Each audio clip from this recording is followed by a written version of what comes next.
Social மீடியாக்களில் அரசியல், cinema, entertainment உள்ளிட்ட பல்வேறு துறைகளில் முன்னணியில் வலம் வந்து கொண்டிருக்கும் real one media private limited நிறுவனத்தில் பணிபுரிய ஒரு அரிய வாய்ப்பு.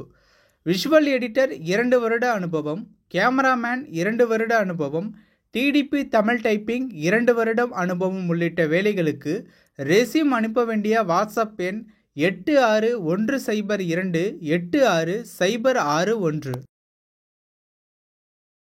தமிழ்நாட்டிலேருந்து ஒரு மத்திய அமைச்சராக இருந்து எல் முருகன் அண்ட் அவரும் தலித் சமுதாயத்தை சார்ந்தவர். அவர் மௌனமா இருக்க முடியுமா? மௌனம் சாதிக்க முடியுமா? இந்த மேட்டர்ல அவர் கேட்பதுக்கு உரிமை இருக்குது. பதில் சொல்ல வேண்டிய கடமை நம்ம மாநில அரசுக்கு இருக்கிறது. அதாவது இந்தியன் பீனல் கோடு, கிரிமினல் ப்ரொசீஜர் கோடு, இந்தியன் எவிடன்ஸ் ஆக்ட், அதெல்லாம் புதுசா பண்ணி அதை தவிர்த்து இப்ப கிரைம் மேட்டர்லாம் பாத்தீங்கன்னா டெக்னாலஜி அதிகமா வருது. கிரைம் கம்மி பண்றதுக்கும் சரி, கிரைமை டிடெக்ட் பண்றதுக்கும் சரி, குற்றம் செய்வதற்கும் சட்டம் மக்களுக்கா இருக்கா இல்ல வக்கீலுக்களுக்கா இருக்கா? இதை எதிர்க்கிறவங்க யாரு பாத்தீங்கன்னா பெரும்பாலும் கொஞ்சம் சீனியர் வக்கீல். அவங்களுக்கு என்ன, நம்ம திருப்பி போய் இதெல்லாம் படிக்கணுமா, திருப்பி இதெல்லாம் புதுசா புரிஞ்சுக்கணுமா? இதுல பாருங்க, இந்த சட்டம் வந்த பொழுது இந்த சட்டத்தை முதல்ல ஸ்டாண்டிங் கமிட்டி பார்த்தாங்க. பார்லிமெண்ட் ஸ்டாண்டிங் கமிட்டி தான் இதை எக்ஸாமின் பண்ணாங்க. அவங்களோட பரிந்துரை பிறகுதான் இது அமலுக்கு வந்தது. ஆனா அந்த நேரத்தில் எதிர்கட்சிகள் புறக்கணித்திருந்தார். பாராளுமன்றத்தில் அவங்க இந்த டிபேட்ல கலந்துக்கவே இல்லை. எதிர்கட்சி தலைவர் ஆயிட்டார். எதிர்கட்சி தலைவர்னா ஒரு விதமான ஃபியூச்சர் பிரைம் மினிஸ்டர் மாதிரி ஒரு இது.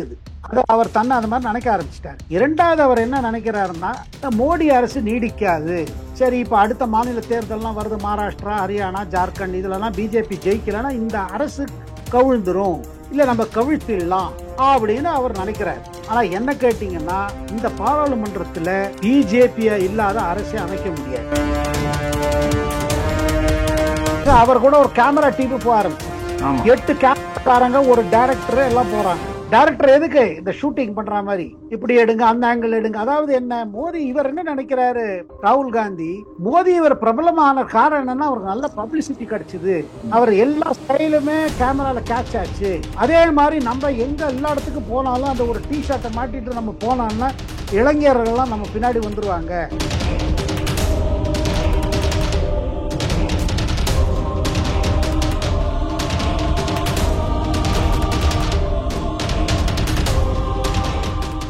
ரியல் ஒன் நேயர்களுக்கு வணக்கம்.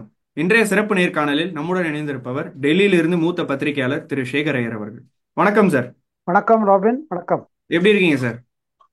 நல்லா இருக்கேன் ராபின். இப்ப தமிழ்நாட்டுல தாழ்த்தப்பட்டோருக்கு எதிராக குற்றங்களை பட்டியலிட்டு இருக்கிறாரு எல் முருகன். அமைச்சர் பொன்முடி ஒரு பெண்ணை பார்த்து நீ எந்த ஜாதி அப்படின்னு கேட்டதுமே அந்த பிரஸ் மீட்ல சொல்லியிருக்கிறாரு. இப்ப எல்லா மாநிலங்களையும் தானே சார் கேட்கணும், எதுக்கு தமிழ்நாட்டை மட்டும் லிஸ்ட் போட்டு காமிச்சிருக்காங்க? ஒருவேளை ஒருதலை பட்சமா எல் முருகன் செயல்படுறாரா அப்படின்ற ஒரு கேள்வி எழும்புது சார். இல்லைங்க, எல் முருகன் தமிழ்நாட்டை சார்ந்தவர். தமிழ்நாடுல இருந்து அவர் மத்திய அமைச்சர். இன்னைக்கு தமிழ்நாட்டுல எவ்வளவு பெரிய சம்பவம் நடந்திருக்கு. இந்த சம்பவத்தை இப்ப ஏன் மேற்கு வங்காளத்திலயும் நடக்கிற சம்பவங்களுக்கு கேட்கறாங்களே. இப்ப மேற்கு வங்காளத்திலயும் பாருங்க என்ன நடந்துட்டு இருக்கு. தேர்தல்லாம் மம்தா ஜெயிச்சுட்டாங்க. ஆனா என்ன சம்பவம் நடக்கிறது பாருங்க. அங்க கட்டு பஞ்சாயத்துல பெண்மணிகளை போட்டு பப்ளிக்கா அடிக்கிறாங்க, சவுக்குல அடிக்கிற மாதிரி அடிக்கிறாங்க. அவங்க தான் ஒரு இது மாதிரி ஏதோ ஒரு கட்டு பஞ்சாயத்து மாதிரி பண்றது. யாராவது ஒருத்தனை விட்டுட்டு இன்னொருத்த போய் தொடர்பு வச்சுட்டாங்கன்னா அவங்கள போட்டு அடிக்குது. கணவன் மனைவிக்குள்ள சண்டையா இருந்தாலும் இவங்க போய் செய்வது. இந்த மாதிரி பல சம்பவங்கள் மேற்கு வங்காளத்தில் நடக்குது. ஆனா மேற்கு வங்காளத்துல ஒண்ணுமே நடக்காத மாதிரி மம்தா போயிட்டு இருக்காங்க. அங்கேயும் பல முறை கேட்கறாங்க. அந்த மாதிரி கேட்கும் பொழுது மம்தா பதில் கூட சொல்றது கிடையாது. பாருங்க, தமிழ்நாட்டில இருந்து ஒரு மத்திய அமைச்சராக இருந்து எல் முருகன் அண்ட் அவரும் தலித் சமுதாயத்தை சார்ந்தவர். அவர் மௌனமா இருக்க முடியுமா? மௌனம் சாதிக்க முடியுமா? இந்த மேட்டர்ல அவர் கேட்பதுக்கு உரிமை இருக்குது. பதில் சொல்ல வேண்டிய கடமை நம்ம மாநில அரசுக்கு இருக்கிறது. நாளைக்கு பாராளுமன்றம் திருப்பி தொடர ஆரம்பிக்கும். பட்ஜெட் தொடர ஆரம்பிக்க போறது 22ஆம் தேதி ஜூலை மாதத்துல. இந்த மேட்டர் திருப்பி வருங்க. ஆம்ஸ்ட்ராங் மேட்டர் வரும். ஆயிரத்தியே எவ்வளவு சீரியஸா எடுத்துட்டு இருக்காங்க பாருங்க. அவங்க குற்றச்சாட்டெல்லாம் பாத்தீங்கன்னா பயங்கரமா சொல்றாங்க. மாயாவதி 3 புதிய சட்டங்கள் தொடர்பாக ஸ்டாலின் ஆணையம் அமைக்க உத்தரவிட்டிருக்கிறாங்க. இதை எப்படி சார் நீங்க பாக்குறீங்க? இல்ல, அது சரிங்க. அந்த சட்டம் பாராளுமன்றத்துல பாஸ் ஆயிடுச்சு. அது அமலுக்கு வந்தாச்சு ஜூலை 1ஆம் தேதியில இருந்து. இதை சுப்ரீம் கோர்ட் ஒன்றும் நிறைய பேர் பெட்டிஷன் போட்டு பார்த்தாங்க, இதை தடை விதிக்கணும், இப்போதைக்கு அதை ஒத்தி வைக்கணும்னு. அதை ஒத்தி வைக்கிற மாதிரி இல்லை. இது புது சட்டங்கள். இந்த சட்டங்கள்ல நல்ல விஷயங்கள்லாம் இருக்குது. ஏதாவது குறைபாடுகள் இருந்ததுன்னா அதை எடுத்து சொல்லலாம். ஆனா இந்த சட்டத்தை இது பாராளுமன்றத்தில் பேசி செய்யப்பட்டதுதான். இந்த 3 சட்டங்களும் எதை ரீப்ளேஸ் பண்றது? ஆங்கில காலத்திலேருந்து இருந்த 3 பழைய சட்டம் இருந்தது பாருங்க. அதாவது இந்தியன் பீனல் கோடு, கிரிமினல் ப்ரொசீஜர் கோடு, இந்தியன் எவிடன்ஸ் ஆக்ட். இதெல்லாம் அதெல்லாம் புதுசா பண்ணி அதை தவிர்த்து இப்ப கிரைம் மேட்டர்ல எல்லாம் பாத்தீங்கன்னா டெக்னாலஜி அதிகமா வருது.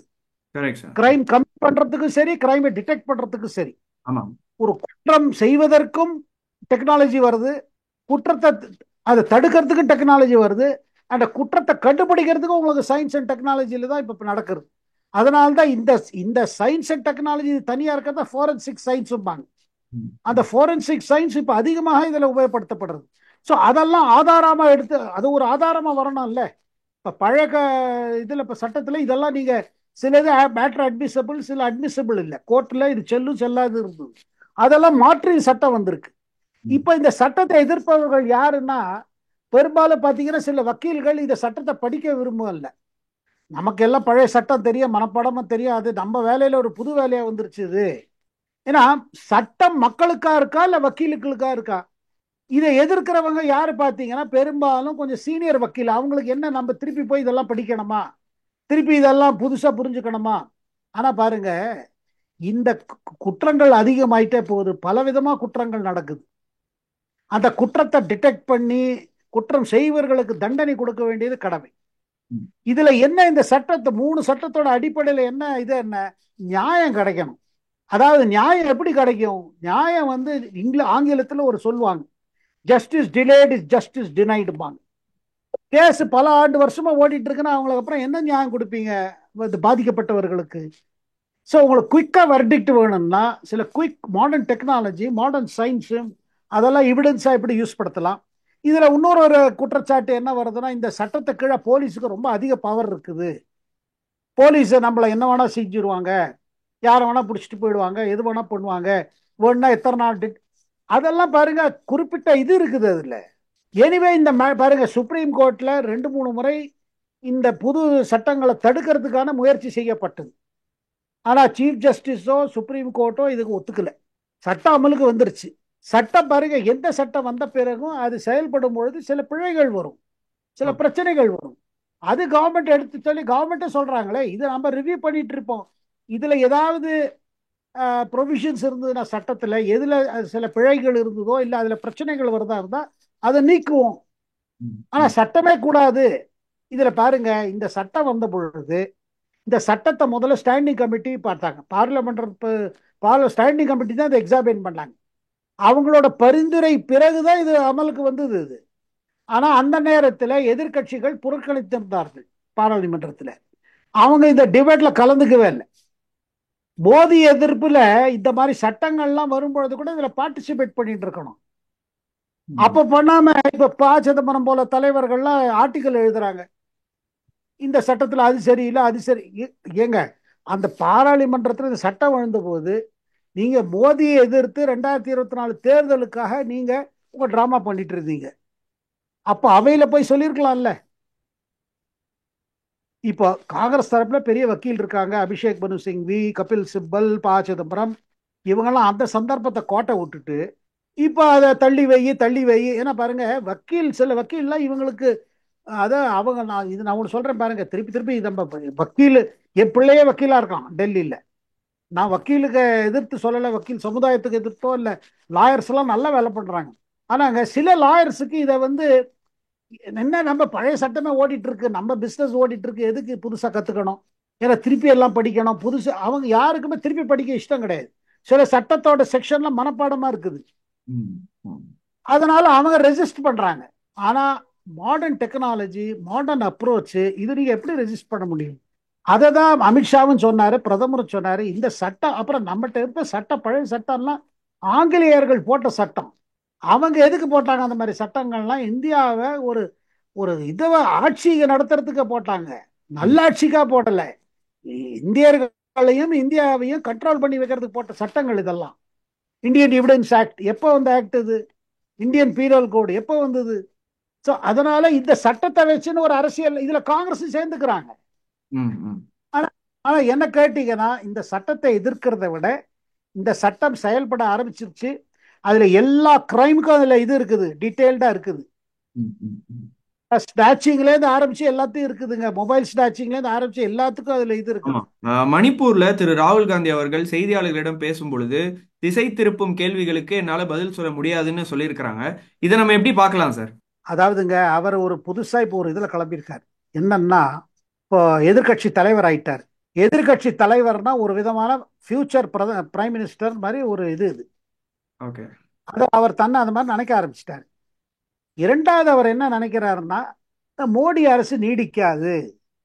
இந்த மோடி அரசு சரி, இப்ப அடுத்த மாநில தேர்தல்லாம் வருது, மகாராஷ்டிரா, ஹரியானா, ஜார்க்கண்ட், இதுலலாம் பிஜேபி ஜெயிக்கலன்னா இந்த அரசு கவிழ்ந்துரும், இல்ல நம்ம கவிழ்த்திடலாம் அப்படின்னு அவர் நினைக்கிறார். ஆனா என்ன கேட்டீங்கன்னா, இந்த பாராளுமன்றத்துல பிஜேபியா இல்லாத அரசை அமைக்க முடியாது. ஏன்னா கணக்கு அந்த மாதிரி இருக்குது. இன்னைக்கு டிடிபியோ, ஜனதாதள் யுனைடெட் இவங்களோட இருக்காங்க, என்டிஏவோட இருக்காங்க, பிஜேபியோட இருக்காங்க. நம்பர் இவங்க பக்கம் இருக்குது. இவங்க ரெண்டு பேரும் விட்டுட்டு வந்தா கூட, நாளை சந்திரபாபு நாயுடோ நிதிஷ்குமாரோ முடிவு பண்றாங்க, இல்ல நாங்க பிஜேபி சப்போர்ட் விட்ரா பண்ணா கூட அடுத்த அரசு பண்ண முடியாது, ஆல்டர்னேட்டிவ் கவர்மெண்ட் பண்ண முடியாது. காரணம் என்னன்னா, அப்படியே 20 பேர் ஷார்ட்டா இருப்பாங்க, 15-20 பேர் வேணும். ம். அப்படி இருக்கிற நிலைமையில இவர் ராகுல் காந்தி நடக்கிறார் என்ன, இல்ல மக்கள் மத்தியில் இருக்கிற பிரச்சனைகளை எடுத்து சொல்ல சொல்ல மக்களுக்கு ஒரு வெறுப்பு வந்துடும் மோடி மேல, பிரதமர் மோடி மேல.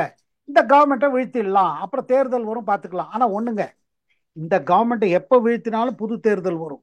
ஏன்னா இந்த பாராளுமன்றத்துல இந்த கணக்கை வச்சுன்னு புது கவர்மெண்ட் ஆகாது. இது ஒண்ணு.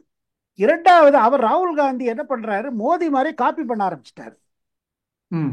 இப்ப பாருங்க, அவர் கூட ஒரு கேமரா டீம் போக ஆரம்பிச்சிருச்சு. ஆமா. 8 கேமராக்காரங்க, ஒரு டைரக்டர் எல்லாம் போறாங்க. டைரக்டர் எதுக்கு, இந்த ஷூட்டிங் பண்ற மாதிரி இப்படி எடுங்க, அந்த ஆங்கிள் எடுங்க. அதாவது என்ன, மோடி இவர் என்ன நினைக்கிறாரு, ராகுல் காந்தி மோடி இவர் பிரபலமான காரணம் என்னன்னா, அவருக்கு நல்ல பப்ளிசிட்டி கிடைச்சது, ம், ம். அவர் எல்லா ஸ்டைலுமே கேமரால கேட்ச் ஆச்சு. அதே மாதிரி நம்ம எங்க எல்லா இடத்துக்கு போனாலும் அந்த ஒரு டிஷர்ட்டை மாட்டிட்டு நம்ம போனோம்னா இளைஞர்கள்லாம் நம்ம பின்னாடி வந்துருவாங்க. காங்கிரஸோட மறுமலர்ச்சி இதுல தான் ஆரம்பிக்கும். பிரச்சனைகள் எங்க இருக்கிறதோ அங்க போகுது. இப்ப அங்க போனாரு, அஸ்ஸாம் போனாரு. ஒன்னும் இல்லாம டெல்லியில சமீபத்தில் என்ன பண்ணாரு, நம்ம இன்ஜின் டிரைவர்ஸ் எல்லாம் இருக்காங்க பாருங்க, ம், ம். லோக்கல் லோகோமோட்டிவ்ஸ், யா. போறேன்னு போனாரு. அங்க போயிட்டு அங்க உட்காந்து கேமரா எல்லாம் காமிச்சு, என்ன உங்களுக்கு எவ்வளவு டியூட்டி ஹவர்ஸ் இருக்குது, உங்களுக்கு ஷிஃப்ட் சரியா சேஞ்ச் ஆகுது இல்ல, பிரச்சனையை தேடிட்டே போறாரு. டெல்லியில வேலை செய்யற லோக்கல் பைலட்ஸ் என்ன சொன்னாங்க, இவர் கூட வந்தவங்க எல்லாம் எங்க கலீக்ஸே இல்லையே, எங்க Delhi division, northern railway division ஆள் இல்லையே, இவங்க யாரு, இவங்க வேற டிவிஷன்ல இருக்கிறவங்க எல்லாம் கூட்டின்னு வந்து என்ன இங்க பண்றாரு.